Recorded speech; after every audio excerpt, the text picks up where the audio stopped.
Good job Year 10s with our recap of barbecue area. So next we're going to look at some work from Michael Cook, who's an Australian artist. And his work has a similar theme as barbecue area, where it is, what if Indigenous Australians were the majority? Okay, so just going to have a look at some of Michael Cook's work. So just write his name up on the board.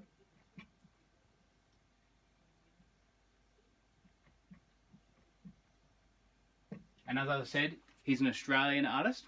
Okay, and the pieces of work we're going to look at today are majority rules.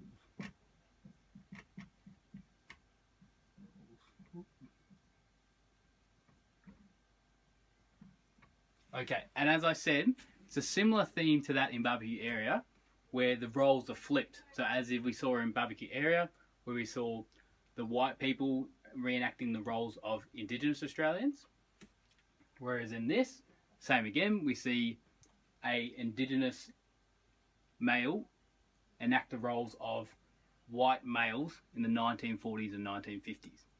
Okay, so we can just direct our view over to the screen and look at the AB Splash video now. Okay, Year 10s, now what we're going to do is move to our next part of our lesson, which is these 4 prompts to the video we've just watched on ABC Splash. Okay, so after I give you these 4 prompts, which are written up on the board, you're going to move up into your groups of 4 or 5 that we had from last lesson, and you're going to have discussion within your groups. Okay, and then we're going to come back as a group together at the end and have a bit of a discussion on some key prompts that I've picked up as I walk around and have a look at what each group's doing. Okay, so prompt number 1. How does Cook's work communicate upon the theme of majority rules? Okay, so remembering back to that ABC Splash video we've just watched. Point number 2. How does Cook's work comment on the state of colonialisation in Australia?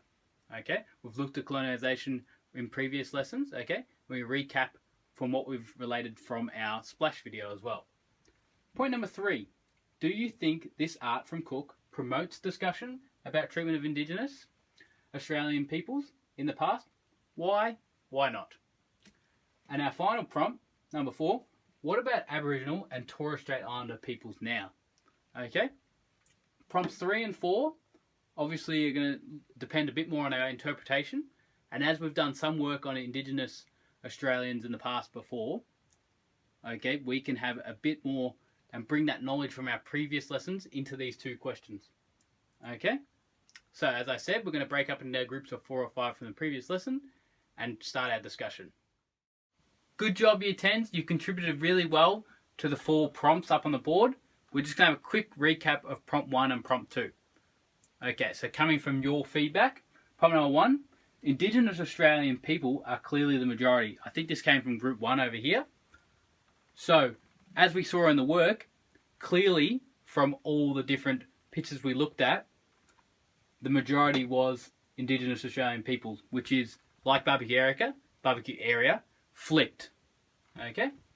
It was in context, and I think what group 2 was saying was it was things that people would commonly do at that time. So it was like going to work, there was a bus ride in there, and the entire clothes that the people were wearing clearly showed the times. Moving on to prompt number 2 and discussion on colonisation, as group 4 over here said, is very dominant. Okay, so dominant based within the artwork.